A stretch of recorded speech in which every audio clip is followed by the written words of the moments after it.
Oke, lanjut kembali. Pertanyaan kedua adalah lagi-lagi masih sama dari Pak Agung. Sepertinya Pak Agung ini sangat semangat sekali ya untuk ekspor ke Jepang nih. Ini tadi pertanyaannya adalah Pak Irlan, jadi the best way is LC. Apakah betul begitu, Pak? Betul, saya langsung jawab aja ya. Kalau kita bicara dari sisi comfortability, kenyamanan, buat siapa? Baik buat eksporter maupun buat importer, buat penjual maupun pembeli. Iya, yang the best way itu memang LC. Tapi Pak, ada tapinya. Tentunya ada harga, ada barang. Kenapa? Karena untuk penjaminan itu bahwa bank itu bersedia menjamin, itu ada proses di bank di mana bank itu akan menilai dulu siapa nih si pembeli di Jepang nih. Siapa penerbit banknya, apakah bagus atau enggak. Lalu ada cross check dulu, ada KYC dulu. Nah, proses itu dilakukan tentu ada biaya. Jadi iya betul Pak, yang terbaik LC, tapi tentunya biayanya pastinya lebih tinggi dibanding dengan metode-metode lainnya. Itu Pak jawaban saya. Terima kasih banyak Pak Irlan. Ozaki-san sudah kembali. Oke, Ozaki-san tadi ada pertanyaan. Apa saja yang bisa dibantu oleh JETRO untuk para UKM Indonesia agar bisa ekspor ke Jepang? Boleh dijawab Ozaki-san? Oh yeah, we can support for finding information about laws and regulation in Japan, and also we can search for important information for specific products on your request. And, sometimes we can invite Japanese importer to Indonesia, or we can just have business matching events in Indonesia or in Japan.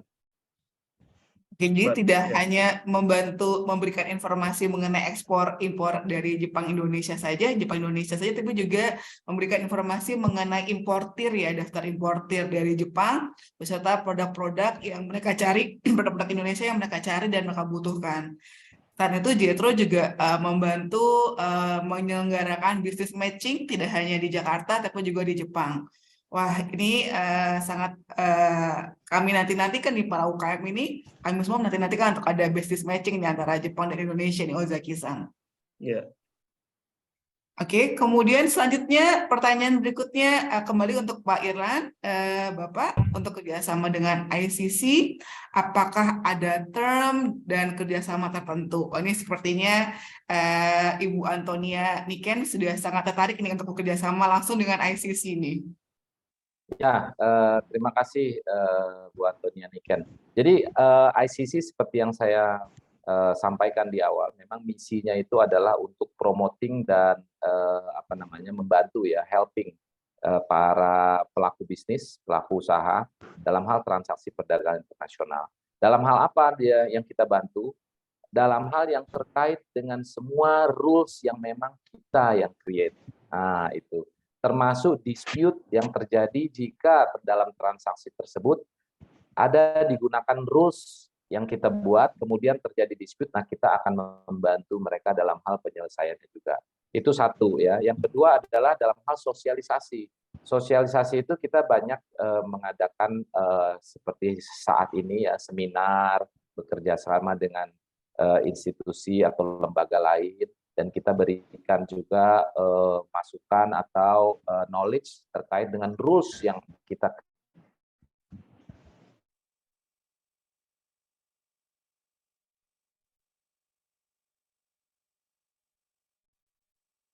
Halo Pak Irlan, sepertinya internetnya sedang ada masalah, kami tunggu.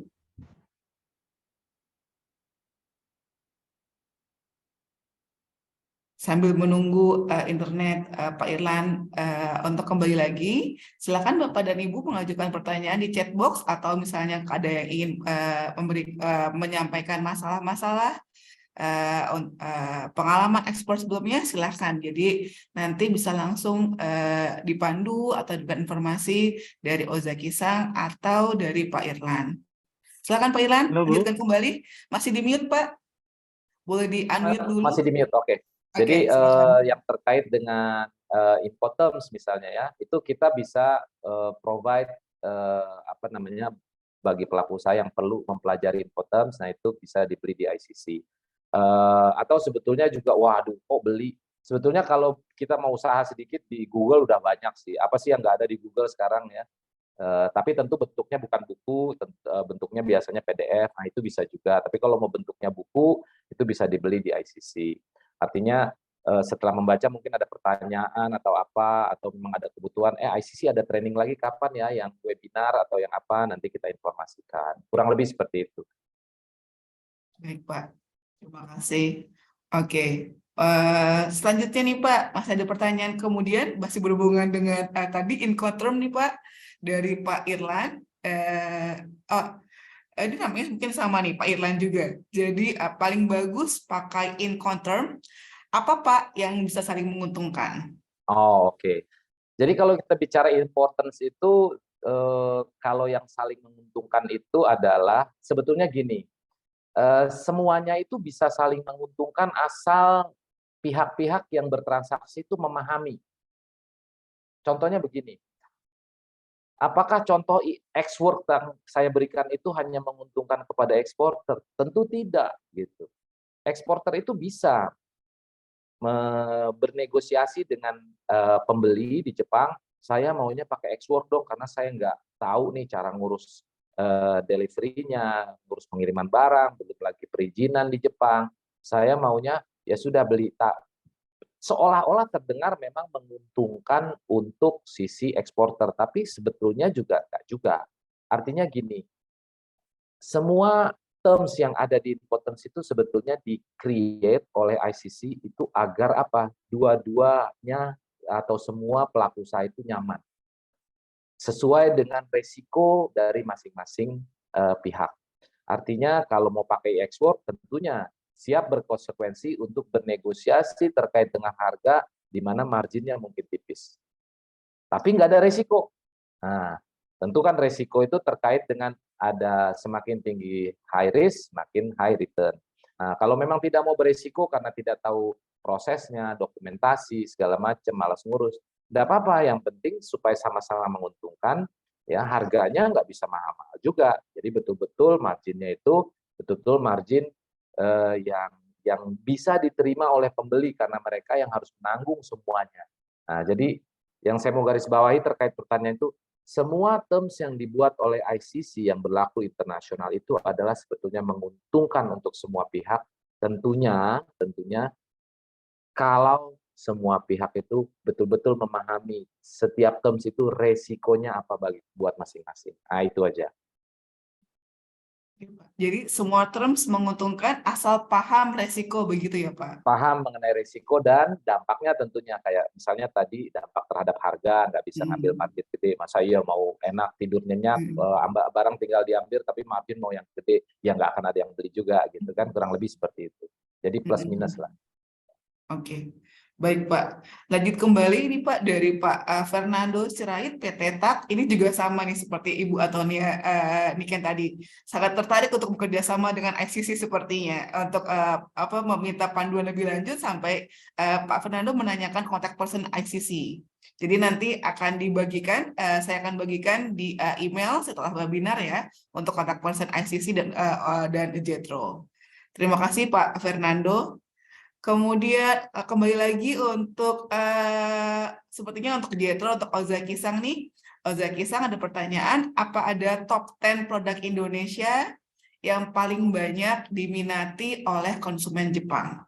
Okay. Apakah ada top 10 produk Indonesia yang paling banyak diminati oleh konsumen Jepang? Is there any top 10 product, Indonesian product that is sold in Japan? I think to Japan, top 5 products is kind of natural resources, such as mineral oils or nickels, raw material, natural powers. But from 5 to 10 will be there is a fish demands, or in clothes, apparel, and footwear. And also maybe nggak masuk top 10 tapi ada tobacco juga. Okay. And also, yeah, and meat and furniture and coffee is from top 10 or top 15. Yes. Oke, jadi kalau dari 1 sampai 5 ini adalah raw material begitu ya? Iya. Kemudian untuk 6 sampai 10 atau di top 10 tersebut ada seafood, kemudian ada pakaian, apparel, ada footwear, sepatu, ada juga furniture dan kopi. Begitu ya, Ozaki-san ya? Iya. Oke. Begitu Ibu Antonia Niken. Silahkan kalau ada pertanyaan lagi mengenai 1 sampai 10 top 10 tadi. Baik, saya lanjutkan ke bawah. Sebentar. Ayu, sebetulnya saya ada pertanyaan nanti untuk Pak Ozaki-san, tapi nanti terakhir aja. Oke, boleh Pak. Lanjut dari Pak Arief, ini sepertinya untuk Ozaki-san dan Pak Irlan. Saya dan Pak Arief, saya ada rencana ekspor, tapi apa saja dokumen yang harus saya siapkan untuk bisa ekspor ke Jepang? Mungkin dari Ozaki-san dulu bisa menjawab dokumen yang diperlukan untuk ekspor ke Jepang. Ozaki-san?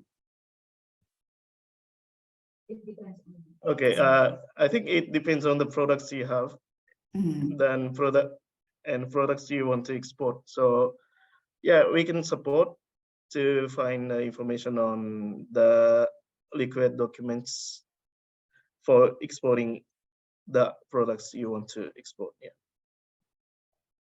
Oke.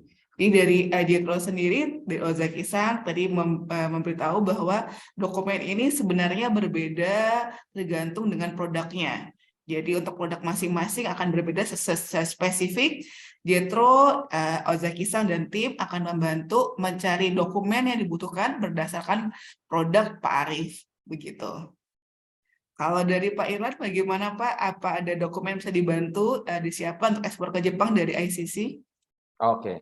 Kalau dari ICC sebetulnya bukan ke arah apa dokumennya, tapi seperti yang saya sampaikan itu adalah terkait dengan 4 hal yang harus menjadi perhatian bagi semua pihak yang ingin bertransaksi. Yang itu pertama adalah kontraknya, mau menggunakan Incoterms apa, kemudian memahami Incoterms-nya, kemudian lalu pengirimannya seperti apa, kemudian juga pembayarannya seperti apa. Nah, bagaimana cara supaya kita semua sama-sama aman?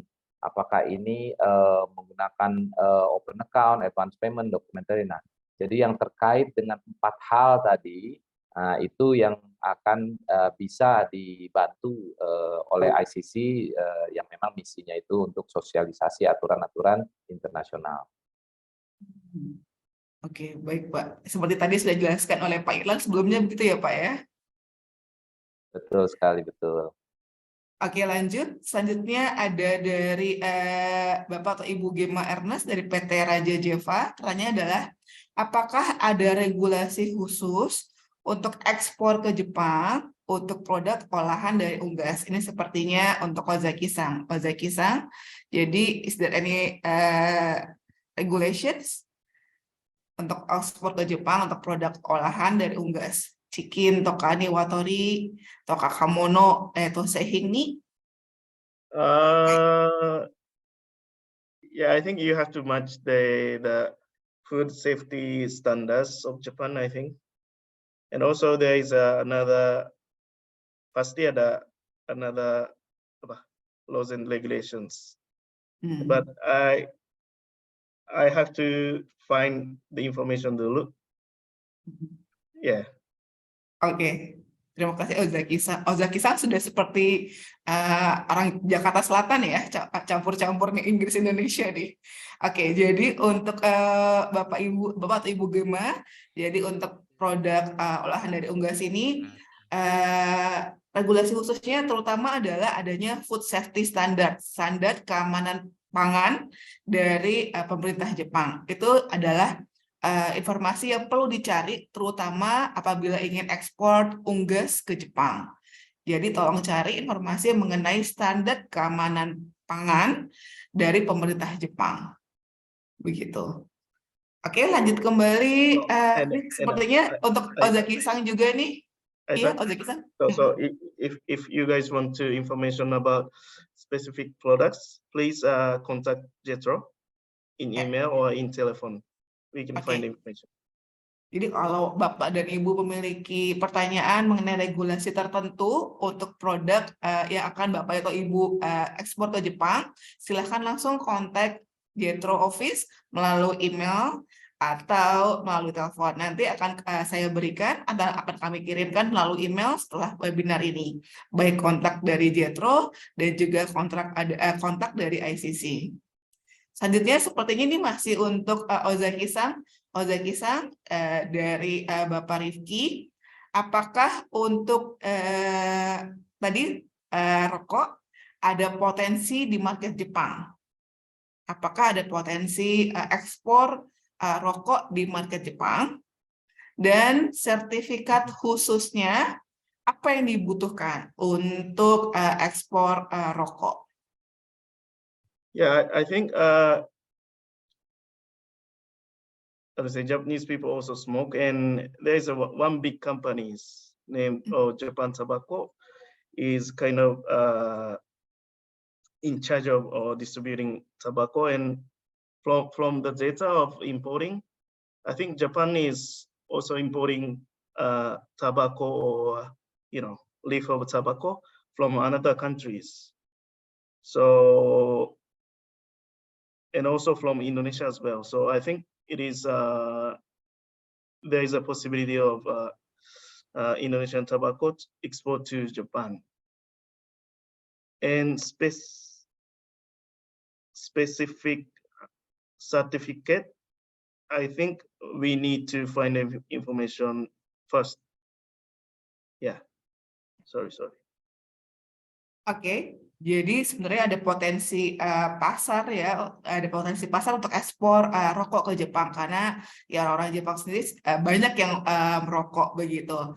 Untuk sertifikat khususnya sendiri, sama seperti tadi pertanyaan sebelumnya, itu nanti akan dicari lagi oleh Ozaki-san. Nanti Bapak Rifki bisa mengontak langsung untuk Jetro untuk sertifikat khusus apa yang dibutuhkan untuk ekspor ke Jepang. Karena tadi sudah dijelaskan untuk setiap produk baik dokumen atau sertifikat yang diperlukan adalah berbeda masing-masing gitu. Oke, lanjut. Ini dari Ibu Dinda PT Fine Furnish. Bagaimana cara propose ke Wiki Export untuk dapat disupport bisnis matching dengan buyer Jepang? Terima kasih. Caranya gampang, tidak perlu proposal sebenarnya ke tim Wiki Export Jepang. Caranya gampang Ibu Dinda, cukup bergabung dengan platform Wiki Export. Jadi setelah ini nanti akan dalam email setelah webinar ini saya akan memberikan link untuk registrasi ke dalam platform Wiki Export. Setelah registrasi, kemudian Ibu menjadi mitra atau menjadi UKM, member dari Wiki Export, nanti Ibu bisa menikmati nih semua fitur yang ada, baik fitur Wikilearn, Wikido, dan Wikiscale.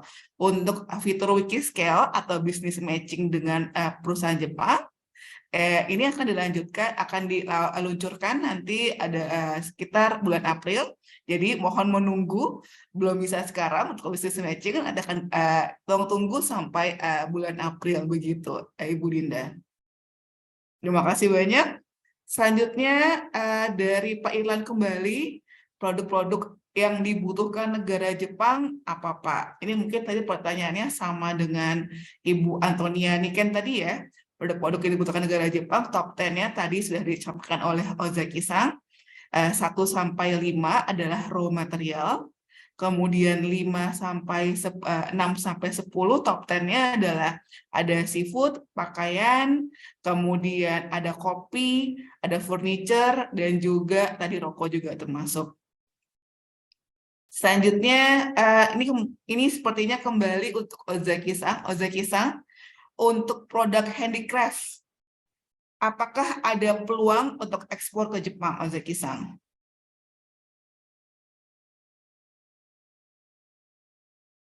Produk handicraft, apakah ada ekspor peluang ke Jepang? Peluang ekspor ke Jepang? Yeah, I think there is a certain amount of demand in handicraft goods, but I think how to say, Japanese people can understand. This is from Bali, or this is from Jakarta, or this is from Bandung, or we Japanese consumer compared to other countries' goods, like similar goods from Vietnam, from Philippines, or from Thailand as well. So I think maybe the key fact is the price, of course, and also variety of goods. Maybe Japanese importers wants to buy or sell in Japan, and also Oke, jadi pertama untuk handicraft sendiri pastinya para konsumen Jepang ini akan membandingkan dengan negara lain begitu ya, dengan buatan dari Vietnam, mungkin dari Thailand, itu akan dibandingkan. Kemudian dalam negeri sendiri, konsumen Jepang akan membandingkan produk antara made in Bali, buatan Bali, produsen Bali, Bandung, atau lainnya. Selain itu, hal yang perlu diperhatikan adalah harga dan juga variasi produk. Apakah ada variasi produk atau tidak? Begitu Pak Henry. Oke, selanjutnya, wah banyak sekali ini pertanyaan masuk. Ini adalah ekspor rokok yang sudah dari Bapak Sena. Untuk ekspor rokok yang sudah ada lunas cukai dari Indonesia, regulasi apa yang ada di Jepang untuk penerimanya? Jika penerima nama pribadi, berapa banyak yang boleh kami kirim dari Indonesia? Saya akan bantu jawab Ozaki-san ya. Tadi Ozaki-san sudah menjelaskan bahwa untuk setiap produk memiliki dokumen, spesifikasi, dan regulasi tersendiri.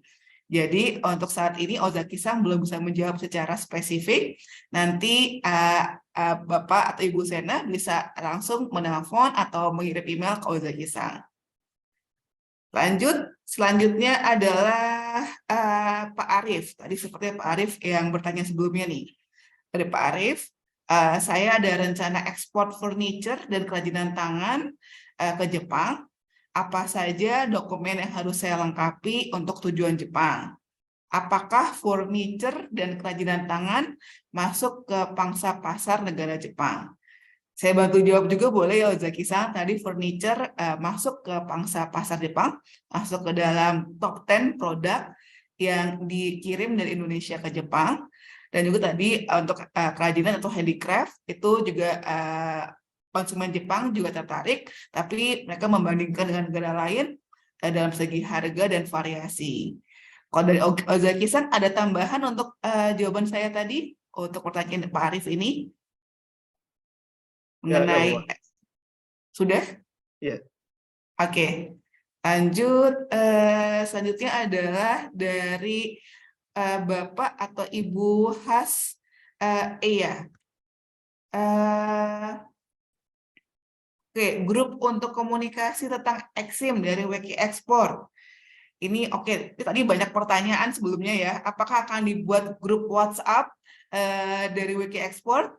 Untuk grup WhatsApp sementara belum ada Bapak dan Ibu. Bapak dan Ibu bisa mengecek langsung update informasi, panduan dan training, dan juga update lainnya langsung di platform Wiki Ekspor. Dan juga Bapak dan Ibu bisa mengikuti, bisa memfollow akun Instagram kami, karena di akun Instagram kami akan banyak update-update mengenai jadwal webinar, training, pelatihan, dan juga jadwal-jadwal lainnya. Jadi nanti di email setelah webinar ini saya juga akan mengirimkan akun Instagram dari Wiki Ekspor. Dan juga akun dari ICC, dan mungkin Jetro ada akun Instagramnya Ozaki-san. Oke, nanti akan saya kirim semua kontaknya begitu. Terus PDF-nya beserta PDF materi hari ini juga akan kami kirimkan melalui email setelah ini. Oke, tadi mungkin pertanyaan untuk Pak Irlan Purnama nih. Bapak tadi ada buku dari ICC. Ini buku ICC-nya beli kemana nih Pak Irlan? Oh ya, kalau memang perlu dalam bentuk buku, itu bisa menghubungi ICC. Itu kontak personnya saya lihat ada di meeting chat ya, di chat hari ini itu dengan dengan Saluna ya, panggilannya Luna, nama bekennya Luna Maya. Itu bisa ada kontak ke ada nomor teleponnya juga. Tapi kalau memang misalnya ingin melihat PDF-nya yang gratisan, seperti yang saya sampaikan tadi, di Google tuh kayaknya semua ada deh, bahkan foto kita aja kita nggak nyangka bahwa di Google tuh ada loh foto kita, jadi bisa dicari di Google. Tapi kalau mau bentuk buku yang resminya ada di ICC, berikut translation-nya. Nah, itu mungkin yang di Google tuh nggak ada translation-nya, kalau yang di ICC itu ada, karena memang bentuknya buku gitu ya, ada translation. Bisa kontak nanti ke Saluna. Terima kasih banyak Pak Irlan. Jadi nanti saya akan share ya nomor emailnya Mbak Luna, juga email dan nomornya Mbak Luna, begitu. Mbak Luna Ya, Maya ada ini tuh, Pak. ada di chat ya, udah ada di chat kok. Sudah ada di chat ya. Silahkan melihat chat di bawah, chat dari Mbak Luna Maya nih. Waduh, Mbak Luna Maya ikut webinar kita juga nih Pak. Saya ikut bangga nih. Oke, selanjutnya dari Ibu Emma. Ibu Emma, bismillah, saya Emma dari PT Anan Kopi Gayo Indonesia, bergerak di ekspor kopi dan sudah memiliki jas organik. Jika Ibu berkenan untuk market brief kopi di Jepang, kami siap supply untuk Jepang. Sebelumnya saya ucapkan terima kasih banyak, salam sehat selalu. Oke, terima kasih banyak Ibu Emma. Nanti Ibu Emma bisa bergabung di Wiki Export, di platform Wiki Export, untuk bisa bisnis matching dengan perusahaan Jepang ya. Oke, ya, lanjut. Bu Ayu, boleh sedikit saya perhatikan dari tadi hampir mungkin 80% pertanyaan terkait dengan ekspor ke Jepang itu berkisar antara dokumen apa saja yang harus disiapkan, kemudian regulasinya apa gitu ya. Mungkin sebelum, karena udah mau dekat sholat Jumat, pastinya udah sebagian udah mau siap-siap dalam hitungan menit gitu ya. I just have a question to Ozaki-san. I think listening to several questions from participants, most of the concerns are actually on the documentation and import regulation from Japan. So I believe this kind of information is available in your website, right, Ozaki-san? Okay. In case, let's say I'm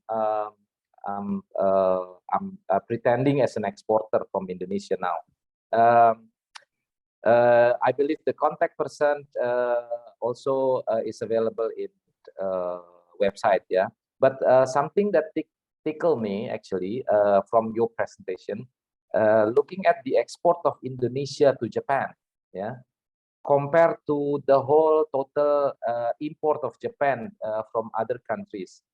It's quite tickling to see that the export from Indonesia to Japan is very small, considering that the resources and the, as you know, Indonesia is actually the largest country in Southeast Asia. What was the obstacle from exporters in Indonesia to export or to transact with Japanese importer, looking at the very small, which I believe it can be increased and the potential is so big? Is it only as a matter of documentation or knowledge on the regulation, or other than that also, for example, like the quality of the product, the quality assurance, or the pricing, which I doubt that the pricing from Indonesia is quite expensive compared to your import from other country. So what's the obstacle based on your experience, Ozaki-san, if you can explain us as the exporter? Thank you. Okay, I think there are some reasons for that. You know, Indonesian products, it's not going to Japan well. The first one is of course Japan has been import products from all other countries, such as China or Brazil, or big countries. So I think the price of Indonesian products is higher than those products in flow. Okay, that's surprising. That's an input from for Indonesian exporter. I think we do have a concern on the pricing because Ozaki-san statement that the pricing is comparatively expensive among other countries. Yeah, other things probably Ozaki-san, except for the pricing. The things I think, is it the quality, for example? Design products maybe. Yeah, we need more high design, and also the seafood products. I think freshness is most important. Then you have to, how to say, yeah, you have to process the seafood properly for Japanese market, because Japanese people like to eat raw fish. Oke. Ini contohnya. Ya bagus. Ya, Bu Ayu, itu bagus juga tuh masukan buat kita semua ya, karena kita pastinya ICC juga sama tujuannya itu mendorong lebih banyak ekspor ke Jepang dan juga negara-negara lain. Nah, itu salah satu masukan dari Ozaki-san bahwa ternyata comparatively pricing untuk produk-produk di Indonesia tuh masih agak sedikit lebih mahal dari Brazil atau Jepang atau negara lain importer. Itu penyebab kenapa dari presentasi Ozaki-san tadi ekspor dari Indonesia ke Jepang tuh kecil sekali compare to other country. Nah, itu yang agak menggelitik saya sebetulnya tadi dari presentasi.